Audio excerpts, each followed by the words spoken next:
In nomine Patris et Filii et Spiritus Sancti.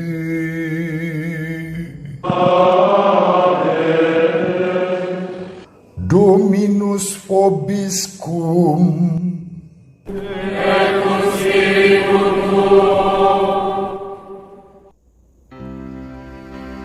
Sahabat peradaban kasih ekologis yang terkasih, selamat berjumpa dalam renungan bersama saya melalui channel ini. Semoga panjenengan selalu sehat, tetap semangat, dan tetap bahagia karena Tuhanlah sumber kebahagiaan kita.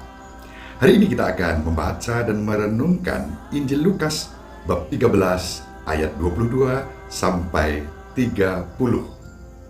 Dalam perjalanannya ke Yerusalem, Yesus berkeliling dari kota ke kota dan dari desa ke desa sambil mengajar. Maka bertanyalah orang kepadanya, "Tuhan, sedikit sajakah orang yang diselamatkan?"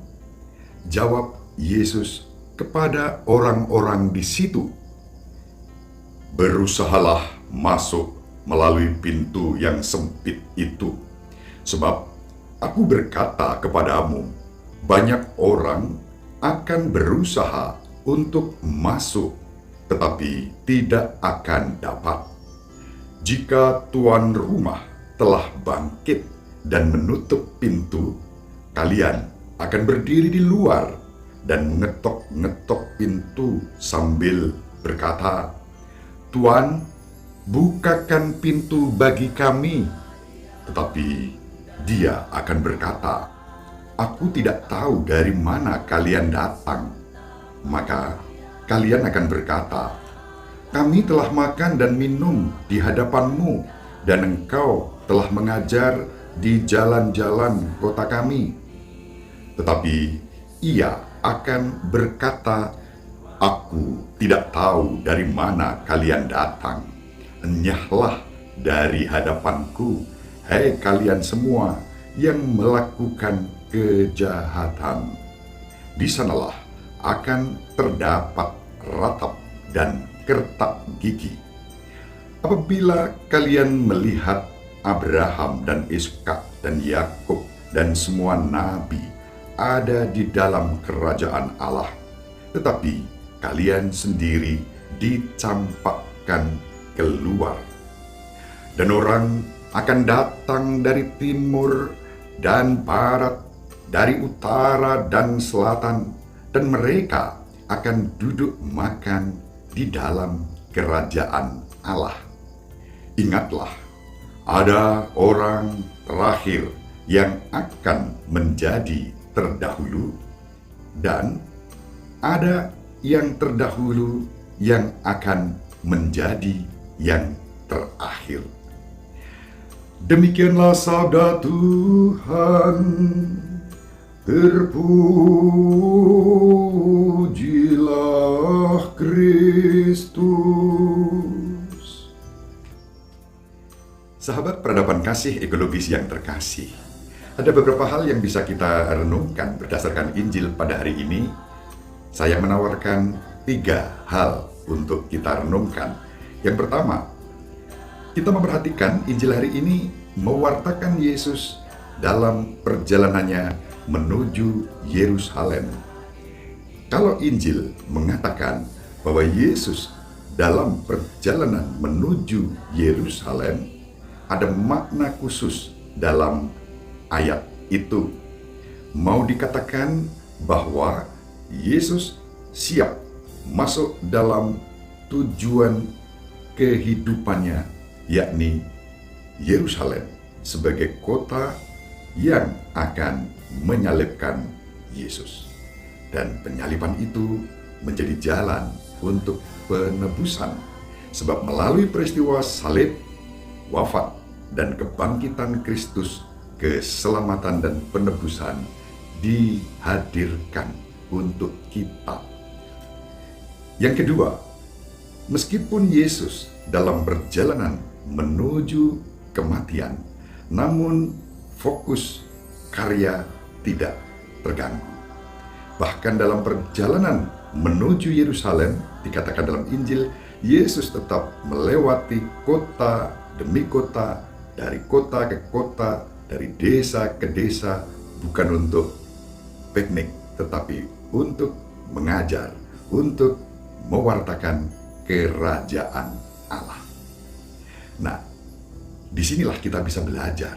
Di tengah-tengah berbagai macam persoalan yang kita alami, yang kita hadapi, kita tidak boleh kehilangan fokus untuk melakukan yang terbaik sebagai anak-anak Bapa. Dan melakukan yang terbaik itu menjadi bekal kita untuk masuk ke dalam kerajaan Allah yang pintunya sempit itu. Seperti dikatakan dalam Injil pada hari ini. Masuklah melalui pintu yang sempit. Ketika orang bertanya tentang apakah yang diselamatkan itu sedikit atau banyak. Dan inilah poin ketiga yang hendak kita renungkan. Keselamatan ditujukan kepada semua orang. Tetapi kita diajak untuk berjuang, untuk berlomba-lomba masuk lewat pintu yang sempit itu. Mungkin kita bercanda, karena pintu untuk masuk kerajaan Allah sempit, maka jangan gemuk-gemuk. Tentu tidak dalam arti fisik seperti itu. Memang kalau dimaksudkan jangan gemuk-gemuk dalam hal melakukan kejahatan, itu betul. Karena apa? Injil hari ini mengatakan pintu tertutup, dan ketika kita yang terlambat dalam melakukan kebaikan mengetuk pintu akan mendapatkan jawaban, maaf, enyahlah kalian yang melakukan kejahatan. Itulah sebabnya kita diajak untuk bukan gemuk di dalam kejahatan, tetapi gemuk di dalam melakukan kebaikan. Dan itulah bekal untuk masuk ke dalam keselamatan. Keselamatan ditujukan untuk semua orang tanpa diskriminasi. Dari barat, dari timur, dari utara, dari selatan, semua diselamatkan. Sebagai gambaran simbolik bahwa keselamatan itu ditujukan untuk siapapun yang melakukan kebaikan. Sahabat peradaban kasih ekologis yang terkasih, mari kita saling mendoakan agar kita menjadi gemuk bukan karena kejahatan yang kita buat, tetapi gemuk karena kebaikan yang kita lakukan.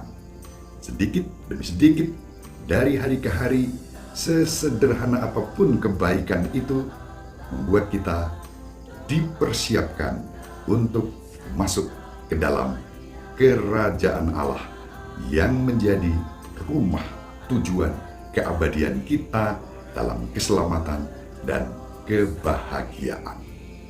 Mari kita saling mendoakan agar kita diberi rahmat untuk setia melakukan kebaikan. Sesederhana apapun kebaikan itu, kita lakukan di dalam cinta yang besar kepada Tuhan, kepada sesama, dan cinta kepada semesta. Ibu Maria selalu mendoakan kita. Bapak Yosef merestui kita dengan keheningannya.